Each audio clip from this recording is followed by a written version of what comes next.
नमस्कार दोस्तों। हमने पिछले कुछ अध्ययन में चर्चा की थी और लेखकीय संस्मरण के दौरान मैंने बताया था कि मैं जब एक कहानी लिखता था तो उसके बाद दूसरी कहानी के बीच में मेरा कम से कम 15-20 दिन का अंतराल होता था।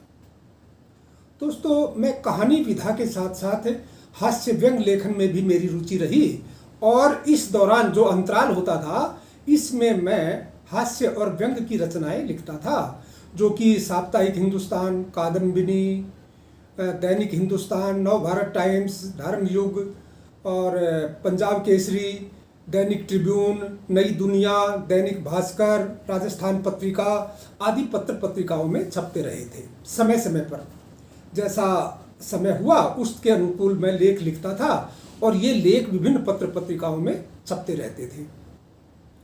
इन लेखों को मैंने फिर बाद में एक संग्रह भी बना लिया, जिसका हालांकि मेरे हास्य व्यंग के कई संग्रह प्रकाशित हो चुके हैं, लेकिन उनमें एक संग्रह है जिसका नाम है मेरी 121 हास्य व्यंग रचनाएं।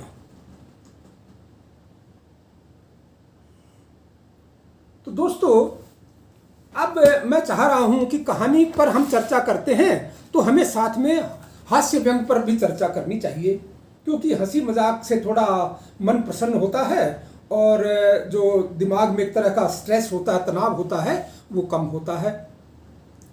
शब्द की 3 शक्तियां होती हैं, अभिधा, लक्षणा और व्यंजना। जब हम व्यंजना की बात करते हैं तो उसमें व्यंग लिखे जाते हैं और इसमें हम बात को कहते तो सीधा सीधा है, लेकिन इस ढंग से उसको घुमा देते हैं कि सुनने वाले को वो थोड़ा सा उसके होठों पर मुस्कुराहट दे जाती है। तो ऐसी ही एक रचना मैं आपको सम्मुख आज सुनाने जा रहा हूं, जिसका नाम है आओ मिलकर लड़ें। दोस्तों, ये साप्ताहिक हिंदुस्तान में प्रकाशित हुई थी रचना और मैं इसका पाठ कर रहा हूं, आपको जरूर ये आह्लादित करेगी। तो आओ मिलकर लड़ें। कई उक्तियां ऐसी होती हैं जो सीधी दिलो दिमाग के तह खाने में उतरकर वक्त बेवक्त गुदगुदी करती रहती हैं। पता नहीं कब किस से सुना था, बड़ा लुत्फ है सुलह में जंग के बाद। अर्थात लड़ाई रूपी डिटर्जेंट से जब मन का मैल धुल जाता है तो हृदय पर दूध या धूप सी चमकार आ जाती है। इस सुनहरी उक्ति को मैंने 3-4 गांठ लगाकर मस्तिष्क के छठे खाने में संजोकर रख लिया और अहद लिया कि जब कभी भी किसी से दोस्ती करनी होगी तो पहले उससे खम ठोक कर सोचता हूँ, यानी उस दोस्ती करने से पहले उससे पंजा भिड़ाने की सोचता हूँ। जंग की सीमा में अगले का बाहुबल देखकर निर्धारित करता था। यदि वह किसी भी क्षेत्र में मुझसे छोटा हुआ तो मैं अपने तीनों कमांडरों को हमले का आदेश दे देता। मेरी सेना में वाक युद्ध हेतु जीप, मल्ल युद्ध हेतु घूसा मुक्का तथा पलायन हेतु टांगे अपने अपने विभागाध्यक्ष हैं। यदि मेरे और प्रतिद्वंदी के शारीरिक आकार का अनुपात ट्रैक्टर के अगले पिछले पहियों का हुआ तो सुलह की कोई अन्य विधि खोजनी पड़ती। बहरहाल मेरा अटूट विश्वास है कि मैदान जंग में फैसला हो लेने के बाद जो मित्रता होती है वह स्थायी और सरस होती है। साथ ही इसमें इस संताप पश्चाताप की संभावना कम रहती है कि इससे तो हम दूसरे तरीके से भी निपट सकते थे। तो 17-27 की उम्र में हमने जिससे भी दोस्ती की पहले पंजा भिड़ाकर उसके हार्स पावर को मापा, लेकिन अब जबकि जीवन का 2/3 हिस्सा किरकिरा कर चुका हूँ, सोचता हूँ दोस्ती करने से पूर्व जंग की बात सोचने में भी पहले कुछ और सोचना पड़ता है।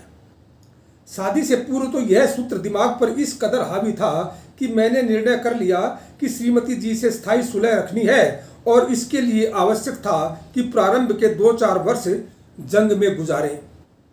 अब जितनी तपत बढ़ेगी बुढ़ापे में उतनी ही फायदा होगा। ये सोचकर जैसे ही श्रीमती जी घर में पधारी मैंने ऐलाने जंग कर दिया, लेकिन शायद वह भी पहले से ही इस सूत्र को आत्मसात कर चुकी थीं, तभी तो वह भी पूरे जोश से मैदान में उतरी। अतः एक तरफा सुलह के अलावा कोई और चारा नहीं था। सयाने कह गए हैं कि जब एक नीति असरदार न रहे तो दूसरी नीति खोजकर अपनानी चाहिए। लिहाजा हमने परिवार नियोजन का सिद्धांत अपनाया। नियोजन से तात्पर्य मात्र कम बच्चे पैदा होना नहीं होता, इसका भाव है कि योजनानुसार बच्चे पैदा हों। जब पहला बच्चा हुआ तो वह सबसे ज़्यादा मुझे ही तंग करता था। मैंने योजना बनाई, अगर एक बच्चा और आ जाए तो दोनों भाई ही आपस में लड़ते भिड़ते रहेंगे तथा मैं एक और निश्चिंत बैठा रहूँगा। मैंने श्रीमती जी की योजना समझाई एवं उधर से स्वीकृति मिलते ही क्रियान्वयन शुरू हो गया। यह योजना पूर्ण रूपेण सफल रही, क्योंकि दो होने पर दो से अधिकतर वे आपस में ही लड़ते रहते। इस तरह मैं एक बड़ी बला से बच गया। इसी आधार पर 3 के बाद 4 और 5 के बाद 6 मैं नियोजन करता रहा। अब ये सब आपस में लड़ते हैं, एक दूसरे पर पतीला देगची फेंकते हैं और मैं चारपाई पर पड़ा पड़ा उनका युद्ध देखता रहता हूँ। सोचता हूँ शायर साहब क्या सही बात कह गए कि एक का हाथ पैर टूट जाता है तो दूसरा पट्टी बंधवाने ले जाता है। कितना अच्छा लगता है दो भाइयों का स्नेह। फिर अब नहीं लड़ेंगे तो क्या बुढ़ापे में सिर फुड़वाएंगे। वैसे जो मज़ा लड़ाई में है वह शांति में कहाँ। नेता लड़ते हैं, अभिनेता लड़ते हैं, राज्य लड़ते हैं, देश लड़ते हैं, सर्वत्र लड़ाई का बोलबाला है। इतने आदमी मूर्ख नहीं हो सकते। लड़ाई में अवश्य कुछ फायदा होता होगा, तभी तो संसद या विधानसभाओं में कुर्सियां चलती हैं। लड़ना मर्दों का काम है, वे लड़ते थे और लड़ते रहेंगे। अतः हे भारत के सभी मर्दों, लड़ो, घूसे चलाओ, दुलत्ती झाड़ो और संभव हो तो एक आध पड़ोसी को गाजर मूली टाइप शीर्षासन करा दो, तभी तो अच्छे पड़ोसी की तरह आपस में सुलह रहेगी। भारतीय वीरांगनाओं, तुम लक्ष्मीबाई की वंशज हो, उठो तथा ज़्यादा बोलने के साथ साथ अधिक लड़ना भी सीखो। देवरानी, जेठानी, सास, ननद जो भी हाथ लगे उससे स्थायी सुलह के लिए 2-4 हाथ दिखा दो। इसके लिए पूरी चुटिया न सही एक आध बाल ही उखाड़ दो और इतने जोर से खींचो कि समूल उखड़ जाए। याद रखिए, जितनी जोरदार जंग होगी सुलह में उतनी ही आनंद आएगा। मेरी बात मानो, यदि घर में स्थायी शांति चाहते हो तो मन में उफान उठते ही मैदान जंग में उसकी भाप निकाल दो। पर ध्यान रहे, इस शांति का सुख भौतिक शरीर के रहते ही है। कहीं ऐसा न हो इस शीत युद्ध में उसकी आत्मा की शांति हेतु प्रभु से प्रार्थना करनी पड़े।